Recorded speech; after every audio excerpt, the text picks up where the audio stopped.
Hi everybody, my name is Pumi Belewa and welcome to our YouTube channel. I'm with my husband. I'm Ngaba Belewa. Hi everyone. Hi guys, welcome to our channel. Like we've said, our channel is all about our story of grace, which God has carried us from the past few years. So we'll be sharing events and also educating you because we have some information about different parts of the country where we've moved around and hope you will gain something or two. But on today's video, we would like to take you through a journey that we had about 2 years. Is it 2 years now? I'll say 18 months. Almost 2 years, 18 months. Yeah. So our story of moving from Johannesburg to Durban, guys, it was I don't know what to say, but it was fun as well as it was different from other cities that we've moved to. We've moved to a couple of cities, which we'll share in videos to come. But this one, it had some action, it had fun, it had, a variety of many things which we want to share with you. And hopefully, at the end of this video, you will see, like as we go, if you want to decide to move to the city we're about to talk about, what are the things you need to research on? Because we did very much little research because of excitement and. But anyway, 2020, was it 2020 when we moved? Last year. What year? 2021. 2021. Hey, Yeah. get confused. So we moved around May, 1st of May. Yeah. Yeah. Okay, so 1st of May, in fact, before, maybe a month before, that's when we sort of anticipated that we are going to move to KZN and in Durban in particular. So we were so excited. We've never lived in that part of the country before, and we were very much excited. The kids were excited. It was going to be a whole new journey for us.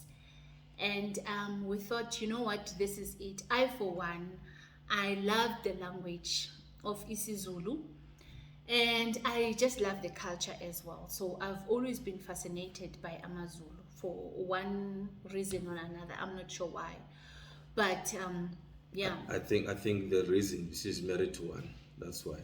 And little she knew. Okay. Number one is that my forefathers were Zulus, and they left during the time of Shaka when he was reigning as a king of Amazulu. Hence is Tagazelo, which is my clan. Yes, we are called Ozulu. And they left to preserve the culture of circumcision. Hence they went to Eastern Cape and they disguise as Xhosas. They married Xhosa women. So you had a and disguised hence- Okay. Not me, my forefathers. Okay. So to preserve the culture, which is still carrying on pretty much today. Okay. Wow. So that's basically what happened. So I would like to believe that I'm the first descendant ever since my forefathers left Zululand, and I was the first one to come back and stay as Yeah. long as we did in Zululand. Yeah. I just want to add that Oh, piece. okay. Yeah. Oh, so wow. You see, there's always a connection with whatever we do. Because with me, really, I didn't. Well, I knew the clan, yeah, Amangwev, that you say Zulu, whatever. But I didn't really know the deeper meaning side of why you would call yourself Zulus, Koma, whatever. Or Chaka. Yes. Okay, so now a bit of history there. Thank you. Then we get this opportunity of him having an opportunity that side, and we're excited. We're gonna move. We're ready to pack, and we are ready to start our new life in the Zululand and explore Yo, I think we were there. Okay, the first month we stayed at Umhlanga, which is a beautiful suburb of Durban. It's a beautiful suburb. We stayed there. His company organized for us a place to stay there, so we stayed there for a month while we tried to navigate and look for a proper place for us as a family and schools and so we stayed there, and then month later we found schools, and we moved closer to the schools, which the area was Balito. So we moved to Balito, and we loved it. It's sort of like a small little town within the city. It's a very good place to raise your kids because it's not too busy, it's not too, it's got every necessity that you'd need, schools, hospitals, shopping centers, the beach, it's nice. So it's good to actually move there as a family.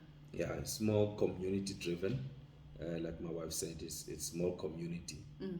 Um, yeah, and everything revolve around family. Hence, the rest of the story she will unveil soon. Yeah. Yeah. Okay, so we moved to Ebalito, and we moved to, what's the place? Hilltop Estate. It's very nice, beautiful estate, very quiet, nice estate to if you have got small kids, and it's got animals within the estate, so it's nice. Yes, Eco Estate. Eco estate, yes. So we moved there, the kids love it, they find friends, and we start our lives there, and life carries on. And I think it was just about, because that was in June, and then in early July, the unrest started. That was the fun part. Yo, that was the action part actually. The unrest started, we're only about a month there, and there's a huge unrest. We're actually told not to move from our houses, we can't go to the shops, no schools, nothing. And we don't even know our neighbors. But when you're a child of God, God will make sure that you are taken care of, even in that space where there is unrest or there is trouble. I remember the story reminds me of is it Lot and his family, at the Gomorrah. So, but God, took care of his children. So we were there, and then the estate manager went around and asked for numbers, and everybody's numbers was put into this group. They created a group, and they sent information of what was happening. So there were watchtowers around the complex and around the vicinity where we stayed. And then they said that if you need any help, please do contact us for any type of help that you need, be it food, water, whatever that you have a problem with. They literally were there to help. And I remember when they sent a message to say that you guys need to go at the gate. Yeah, basically, man, there was no escape. That's where you really find out what if you were truly a man in Zululand. So while the wives and kids are at home, as men, we had to guard our families. So we had to take turns, guys, Yeah. early hours in the morning, midday, afternoon, and then evening, midnight, yeah. and then we exchange like that. So just to guard our area, Yeah. just to make sure everybody is safe. Yeah, so we were actually, while the women were in their houses, we were taking turns to make tea, coffee, rusk, whatever biscuits to take out to men at the gates where they were watching, keeping watch. So we were actually taken care of, and it was a way of God introducing us. I don't know if it's outside God, but God introduced us to a family and friends in our complex, and we grew closer from there. and we are still, to some of them, we are still friends as in today. So we are so grateful that even what the enemy makes it to be bad, God turns it for good. Yeah. So we found friends and we found family and we connected like that. And after the unrest, we were actually contacted by one of our neighbors to say that, guys, there is a street cleanup. If you would like to join, please let me know. I can drive with you, and then we'd go and clean up the streets after the unrest. I think many communities did that. So we also joined in. We were like, oh wow, we would love to. So we joined in, and the street cleanup that was organized was done by a church, which is a very close friend of our pastor here in Joburg. So we didn't know that. So we were invited by our neighbor, and our neighbor was not even fellowshipping there. She was actually invited by somebody else from outside that church. So we joined and we met with the believers at that church. That's how we connected. We were connected to this church, and that's when we started to fellowship there. And from there, things started to flow, and we were having fun. Yeah. That's basically Link Church in Palito, under Pastor Dylan and Pastor Tess. Yeah. Beautiful church as well. Very, like we said, Palito is a family orientated area. That church too is like a family. They're more of a small family, very close family church.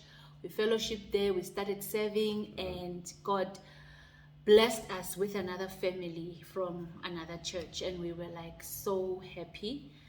And time went by, and then we experienced issues of the weather. The weather there, the climate there, it's different from Johannesburg. So if you have never stayed in Durban, maybe you've gone for a visit. Like us, before we used to just pass through or maybe spend a day and then go through, and we thought, oh, this is a lovely place. But nonetheless, it's really not a bad place. It's nice. But if you've got children who are asthmatic or have sinus or have eczema, you might need to do a thorough research on that before you move to that area. Because with us, we suffered a lot with mold, the moist, like if you put something in your cupboards or in your wardrobes, you'll find that there's mold, there's green stuff inside the cupboards. And our son was often sick, so we had to take him to the doctor almost every week, and he was not getting better. So we asked the doctor, why, what's this? So she was like, okay, are you guys new in the area, what's happening? And when she found our history, she was like, yeah, you'll experience that, because in this area we've got a lot of humid climate, and if you've got asthma or sinus or eczema, you'll suffer a lot. And yeah, so it was a very big blow for us, because we couldn't let our kids suffer like that. And then so we had to decide, what do? We had to make a decision. And while we were still busy with that, we were hit by the floods, the heavy floods. Everyone knows the heavy floods that came through KZN. We were hit by the heavy floods, and so yeah, the floods there are heavy. I've seen recently in Joburg, there were heavy floods, but it's nothing like the heavy floods of KZN, and we had to navigate through that as well. But I would say the grace of God carried us on that as well. So guys, if you are going to move to KZN, oh, the other thing is monkeys. Monkey, I call the monkey business. The monkeys. You must make peace with monkeys.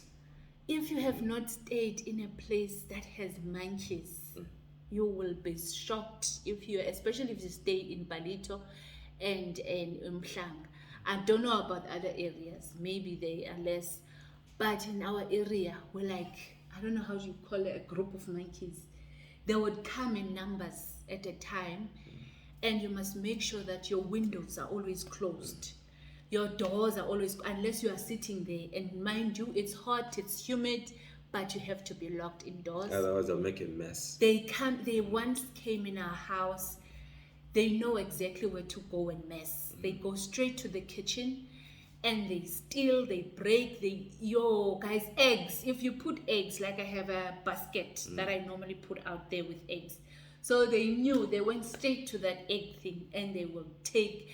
And sometimes if the kids, the small kids, and they're playing outside by the veranda or the streets, they would, and if a child is carrying an apple, they will grab that apple or they will chase the kids.